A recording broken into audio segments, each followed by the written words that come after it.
दूर दूर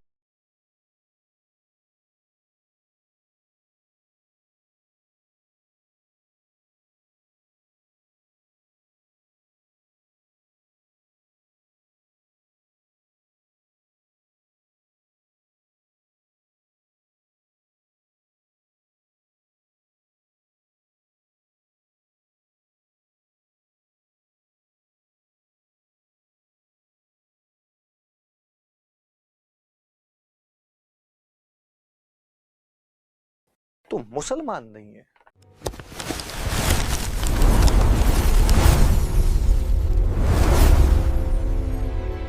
बेहतरीन राजा जिसको हम जानते हैं वो मानसिंह थे। मानसिंह 1550 में जन्म हुआ था। बता दूं मैं थोड़ा सा।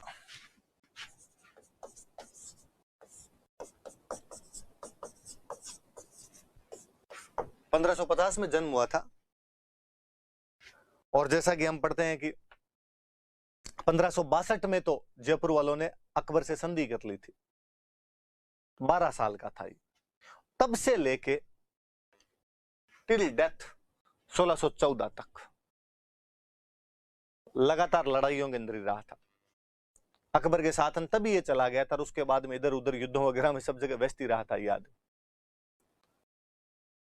देख लो, आपकी 62 में चले गए तो 38 साल तो लगभग वो और 14 ही 50 साल 50-52 साल का जो टाइम है पूरा युद्धों के अंदर ही बंदे ने गुजारा था। 77 युद्ध लड़े थे। हल्दी घाटी वाला छोड़ दो तो सब के अंदर जीता और था। अफगानिस्तान से लेकर बंगाल की खाड़ी तक ऐसी कोई जगह नहीं जहां मानसिंह गया नहीं और मानसिंह ने युद्ध नहीं जीता। जहां गया था वहां पे भगा भगा के मारा था इसने। योद्धा में तो कमी नहीं थी, बेहतरीन योद्धा था। वो हम जरूर कह सकते हैं कि इसकी जो बहादुरी थी, इसकी वीरता थी, वो अकबर के काम आई। उनकी तरफ से लड़ता था।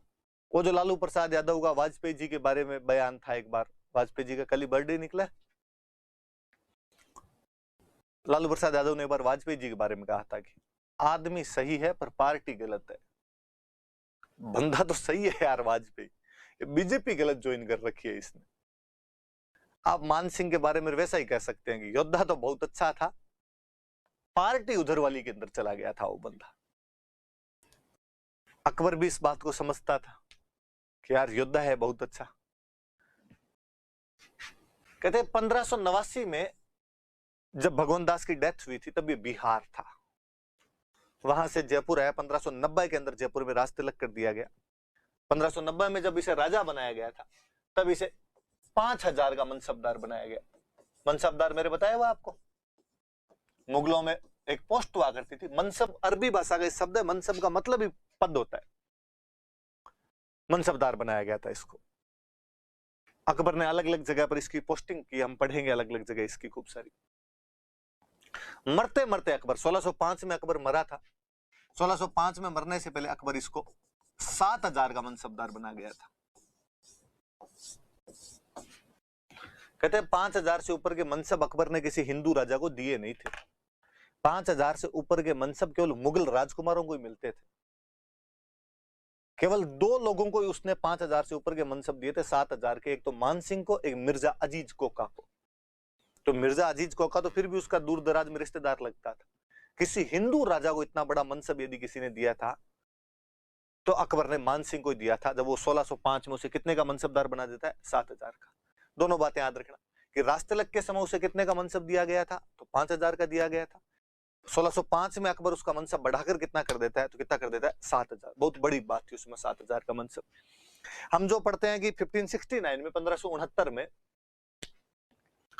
जब रणथंभोर पर अकबर अटैक करता है तो उस समय मानसिंह भी साथ था। जब भगवान दास जी सुरजन को मनाने के लिए गए थे उसमें मानसिंह भी साथ में था। यहाँ पे रणथंभोर अभियान के अंदर भी वो आया हुआ था।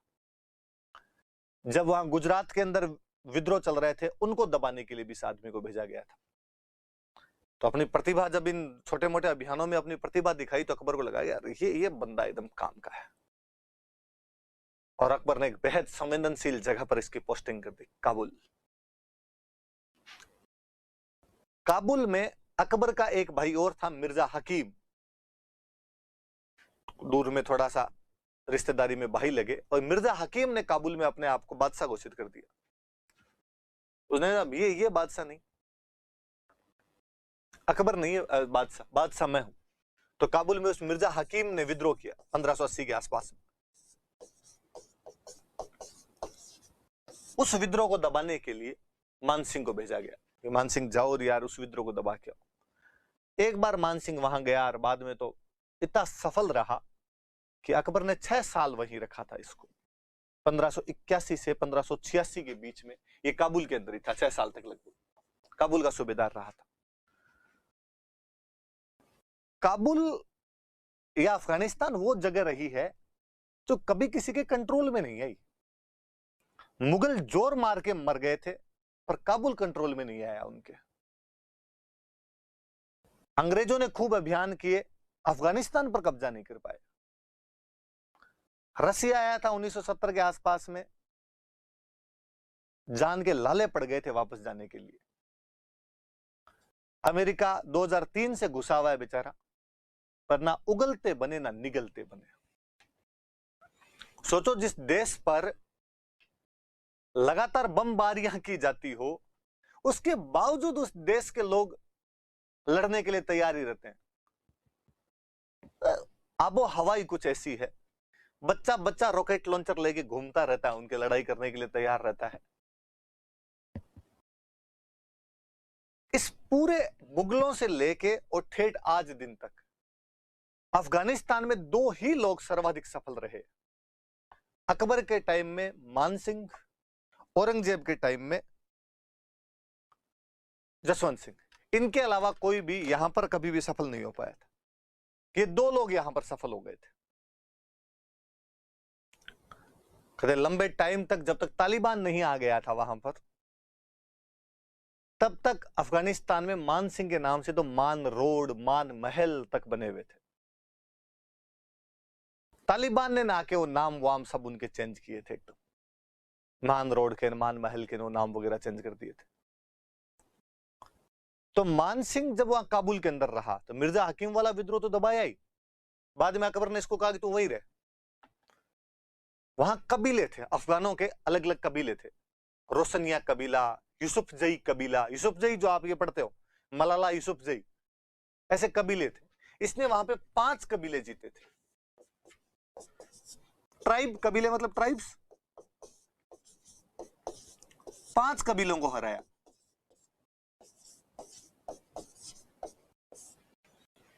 शांति स्थापित की थी एकदम। और इन 5 कबीलों को हराने के बाद जो आमेर का झंडा था उसको पचरंगा कर दिया गया। आमेर का झंडा 5 रंग का कर दिया गया। अब यदि कभी आप आमेर देखने आओगे तो आमेर पर जो झंडा लगा हुआ आपको मिलेगा, पचरंगा झंडा है, वो 5 रंग का झंडा है। पहले ये पचरंगा नहीं हुआ करता था इनके झंडा। कहते हैं कि पहले सफेद रंग का एक झंडा था। भगवान राम का अयोध्या का वो झंडा था, सफेद रंग का एक झंडा, जिसमें एक झाड़ी बनी हुई थी, जिस झाड़ी में 6 टहनियां थी। 6 टहनियों की एक झाड़ी बनी हुई झंडे के अंदर। पहले आमेर वालों का झंडा ये हुआ करता था कि राम जी का झंडा ये था, ये राम जी के वंशज थे तो इनका झंडा भी वही था। 6 टहनियों की झाड़ी वाला एक झंडा था। इस झाड़ी की वजह से आमेर के साथ एक नाम जुड़ा जिसको हम कहते हैं झाड़साई।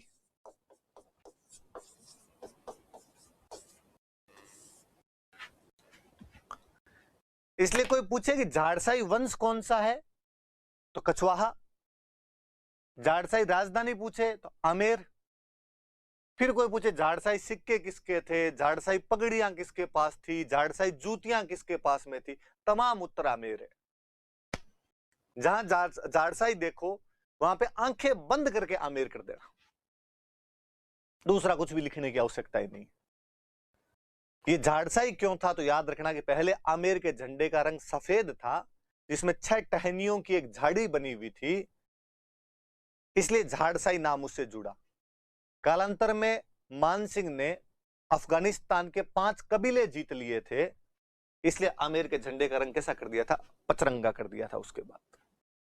और वो खौफ था कि दूर दूर तक जब बच्चा रात को रोता है तो मां कहती थी कि सो जा वरना मान सिंह आ जाएगा। मात सुनावे बालगान खौफनाक रणगाथ, काबुल भूली नहीं अजैन बो खांडो बेहाथ। कि मात सुनावे बालगान, माताएं अपने बालकों को सुनाती है खौफनाक रणगाथ, वो रण की खौफनाक गाथाएं माएं अपने बच्चों को आज भी सुनाती है। काबुल भूली नहीं अजय, काबुल अभी तक भी नहीं भूली है। वो खांडो, वो अपने हाथ में खांडे से लड़ा करता था, खंडा रखता था। बेहाथ, वो मानसिंह के हाथ और वो मानसिंह का खंडा काबुल अभी भी भूल नहीं पाई है। खूब लंबे टाइम तक, मतलब उनको तो भगा भगा के मारा था इसने 5 कबीलों को। फाइनली उन 5 कबीलों वालों ने अकबर के पास में शिकायतें भेजी कि मरवा रहा है वो कोई बात नहीं, हिंदू के हाथ से तो मत मरवा, ये हिंदू है यहाँ पे आके पिटाई कर रहा है हमारी। तो बाद में अबुल फजल ऐसा लिखते हैं कि उसने वहां के मुस्लिमों को तंग करना शुरू किया, तो अकबर ने बाद में मानसिंह का ट्रांसफर कर दिया कि मानसिंह आजा वापस। हालांकि थोड़ा धार्मिक पक्षपातपूर्ण हुआ करता था, तो ऐसी बात उन्होंने इसलिए लिख दी होगी, बाकी वो 6 साल वहां पर रहा था तो ट्रांसफर करना वैसे भी जरूरी हो गया था। फिर सबसे बड़ी बात थी कि अफगानिस्तान का ठंडे माहौल के अंदर 6 साल तक वहां पोस्टिंग रह गई, तो सैनिकों ने कहना शुरू कर दिया कि सर अब तो थोड़े पीस एरिया में कहीं करवाओ यार, कहां यहाँ साइड के अंदर ले जाके पटक रखा है। तो उधर से वापस आना ही था। पर 1581 से 86 तक इस बंदे को काबुल के अंदर रखा गया था, और काबुल ने इसने खूब अच्छी व्यवस्था कायम जुट गया। बंगाल का सूबेदार रखा गया। देखिए अब ठेठ इधर से इधर, एक बार आपको पश्चिम के अंदर भेजा जा रहा है, ठेठ ऊपर उत्तर पश्चिम सीमा प्रांत की रखवाली कर रहे हो आप, इस बार आपको ठेठ बंगाल की खाड़ी में बंगाल भेज दिया गया था। राजतंत्रों के समय में या मुगलिया सल्तनत या पहले जब सुल्तानों का राज हुआ करता था, उस समय वे क्षेत्र जो केंद्र से जितने अधिक दूर हुआ करते थे, वहां पर विद्रोह उतने ही ज्यादा हुआ करते थे, क्योंकि लैक ऑफ ट्रांसपोर्टेशन और कम्युनिकेशन में दूर बैठे क्षेत्रों पर नियंत्रण नहीं किया जा सकता था। आप दिल्ली में बैठ के बंगाल पर नियंत्रण कैसे कर लोगे? दिल्ली वालों के बंगाल नियंत्रण में आता नहीं है। अभी भी देख लो, ममता दीदियों शेरनी की तरह चिल्लाती है वहां बैठी बैठी। तो इतने दूर दराज के क्षेत्रों पर नियंत्रण करने के लिए काबुल पर, बंगाल पर अपने सबसे योग्य सेनापतियों की आवश्यकता होती थी, और अकबर का सबसे बहादुर सेनापति कोई था तो मानसिंह था। देखो 77 युद्ध किसको कहते हैं यार, पूरी जिंदगी आदमी ने युद्धों के मैदान के अंदर ही गुजार दी थी। बंगाल भेजा गया, बंगाल के अंदर भी खूब अच्छा काम किया। इसलिए कोई जयपुर में डोकरा होता है वो कह देता है कि सांगानेर को सांगो बाबो, जयपुर को हडमान, आमेर की सिला माता ले राजा मान। कौन कौन? तो सांगानेर को सांगो बाबो, जयपुर को हडमान, आमेर की सिला माता ले राजा मान। 2 याद रखना, तो 3 तो आपके सीधे सीधे से याद हो जाएंगे कि भाई ये सारे मान सिंह के टाइम में काम करवाए गए थे। पूर्वी बंगाल के राजा केदार को हराया और वहां से एक मूर्ति उठाकर लाया था, शिला माता की मूर्ति, और इसे आमेर के अंदर स्थापित करवाया। अभी भी आप आमेर का किला देखने आएंगे तो वहां पर शिला माता की मूर्ति है। ये शिला माता जो है, ये आमेर के कछुआओं की इष्ट देवी कहलाई। अब वापस हाथों हाथ आपके दिमाग में आ जाना चाहिए कि अभी हम पहले कुल देवी पढ़ रहे थे, और कुल देवी तो थी जमुआई माता, जिनका मंदिर रामगढ़ में, इसलिए रामगढ़ को अब जमुआ रामगढ़ कहते हैं, दुलाराय बनवा के गया था। इष्ट देवी है शिला माता, जो आमेर के अंदर है। मानसिंह की मूर्ति पूर्वी बंगाल या ढाका के राजा केदार को हराकर यहां पर लेके आया था। तो याद रखना भाई ये बात। फिर एक बंगाल में और बात करता हूं, एक बार बिहार की बात मैं अगले पे कर लूंगा, आप एक बार बिहार को भूल जाइए। बंगाल की एक बात मैं और बताता हूं, यहां पर अगले पेज पर अपने बिहार की बात कर लें। बंगाल में एक शहर बसाया था अकबर के नाम पर, इसलिए शहर का नाम अकबर नगर रखा गया, जिसे आजकल तो अपने इसको राजमहल बोलते हैं।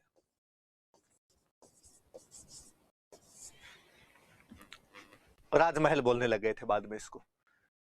तो काबुल में मिर्जा हकीम के विद्रोह को दबाने के लिए भेजा गया। बाद में इसने 5 कबीले हराए, इसलिए आमेर के झंडे का रंग पचरंगा कर दिया, जो कि पहले सफेद रंग के झंडे में 6 टहनियां झाड़ी की होती थी, जिस वजह से झाड़साई झंडा बोलते थे उसको। बंगाल में पूर्वी बंगाल के राजा केदार को हराकर वहां से शीला माता की मूर्ति लेकर आए, उसे आमेर के महलों में स्थापित करवाया। शीला माता जो है वो आमेर के कछुआओं की ट्यूटेलरी डेटी है या उनकी इष्ट देवी है।